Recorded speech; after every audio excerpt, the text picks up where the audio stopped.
54 na, pang 56, ay 57, tatlo na lang. 54 na, 54.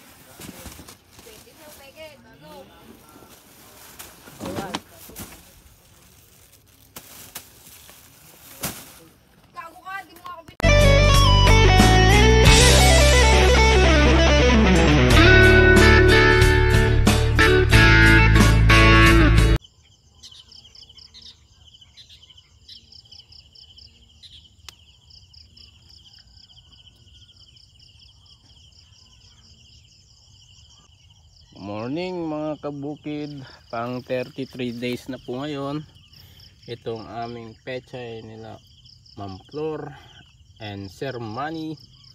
Ayan po mga kabukid, at kahapon nga po nag-spray po ako dito ng pang insecticide Brofreya at hinaluan ko po ng Polycure fungicide mga kabukid. Ayan, dahil umulan nga po kahapon, pagkahinto po ng ulan, nag-spray na ako dyan mga kabukid. At mamaya po ay titingnan na po yan ng buyer. Ayan, tibain na nga po mga kabukid eh. Tingnan nyo po yung mustasa, ang bilis na rin lumaki mga kabukid. Magmula nung naulanan. Ayan mga kabukid, yung aming pechay. Tibain na nga po mga kabukid itong aming pechay. At mamaya ay titingnan na po yan ng buyer.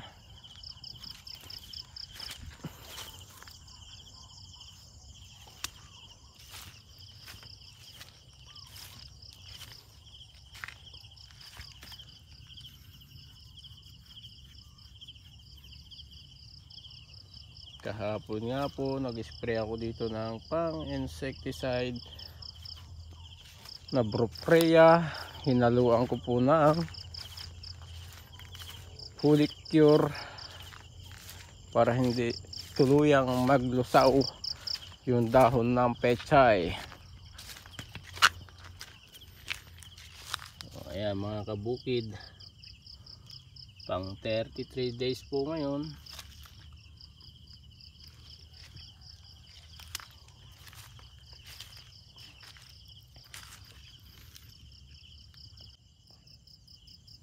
Nice one.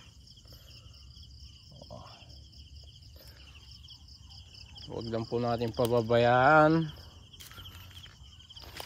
sa pag-i-spray ng mga pang insecticide para hindi tuluyang masira, dahil yun nga sabi ko mga kabukid, ang mga insekto ay mabilis pong manira ng dahon ng pechay. Talagang uubusin po nila yan mga kabukid. Tulad po niyan mga kabukid, kung nakikita nyo po yung may butas na yan, sinisira po ng mga insekto. Ayan, kaya kailangan nating sprayan agad ng mga pang insecticide.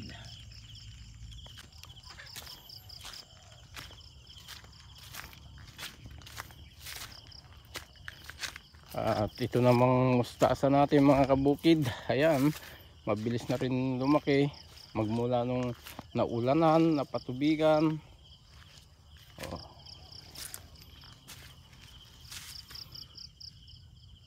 Ayan, diba?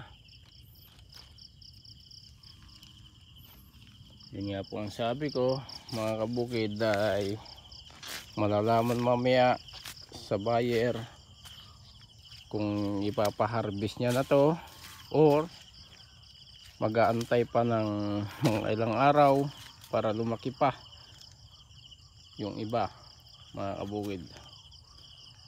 Ayan.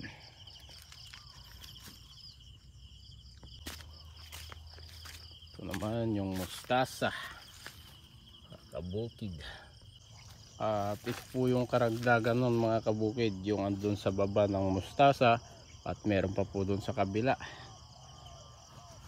So, maliliit pa po to, kaya malalaman sa buyer kung pang ilang araw pa bago niya ipa-harvest. Napadamuhan na rin to mga kabukid, kaya nga lang hindi ho lahat nadamo ay tinanggal, pinurdot-purdot lang po yung iba mga kabukid para yung ugat ng ating pechay ay hindi mapasaktan.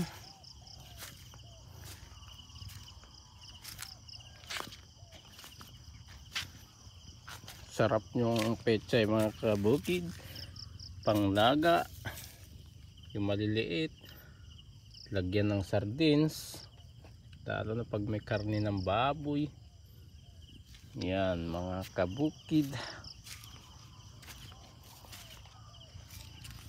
Oh, nice.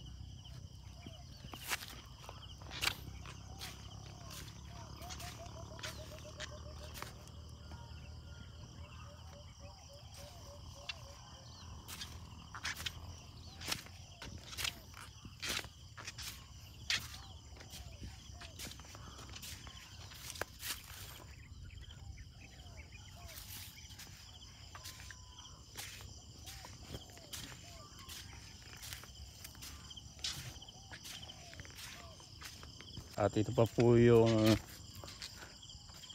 karagdagan ng andun sa baba mga kabukid. Ayan po. At papakita ko sa inyong lahat.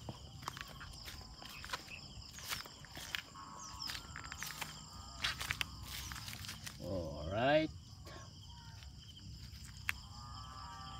Pagkatapos na padamuhan, in-applyan po ng urea, pinitikan na po para makahabol pa.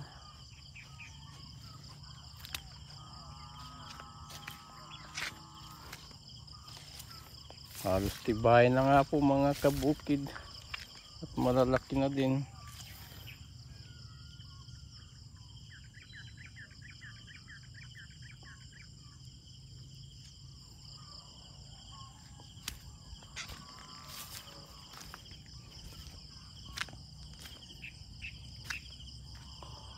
Ayan.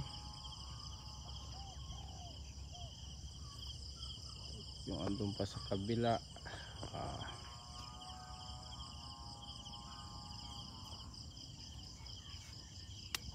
Okay, mga kabukid, magsasabog na naman po dito. Baka sakali makasambot pa sa presyo mga kabukid. Ito po ay pinagtalungan po dati at pinagsitawan. Ngayon, pechay naman. Pabito varieties, magpapanibagong sabog ulit kay Kuya Ronnie naman mga kabukid. Ayan, Pabito, 1 kilo po ito mga kabukid. At yun nga, magsasabog ulit dito. Ang nag-aararo po si Ninong Pio at si Mr. Rostico Alvarez mga kabukid.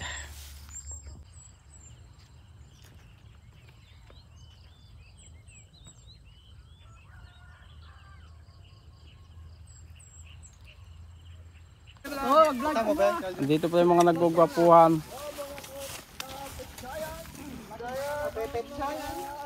Dito po yung mga naggugwapuhan.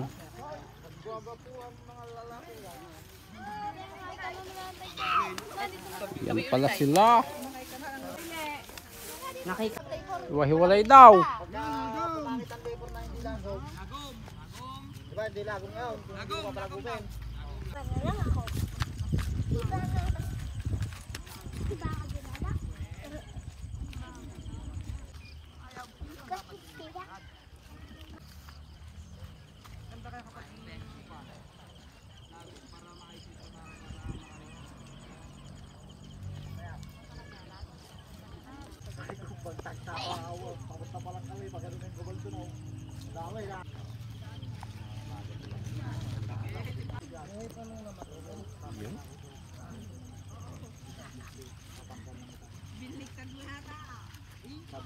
Salamat. Ayong ko dito, 54.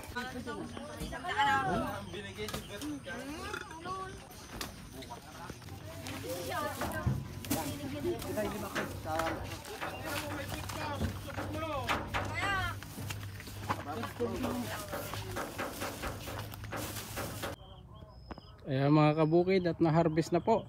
Naka 61 bundle po lahat, kasama po yung andyan sa kabila at yung andun sa baba, hindi pa po na-harvest lahat, at saka yung mustasa, babalikan pa po nila yan mga kabukid, at saka itong maliliit na to, at palalaking pa po yan, at isprayan ko pa po yan mga kabukid, alagaan ko. Kaya ako nilalagyan ng bundle.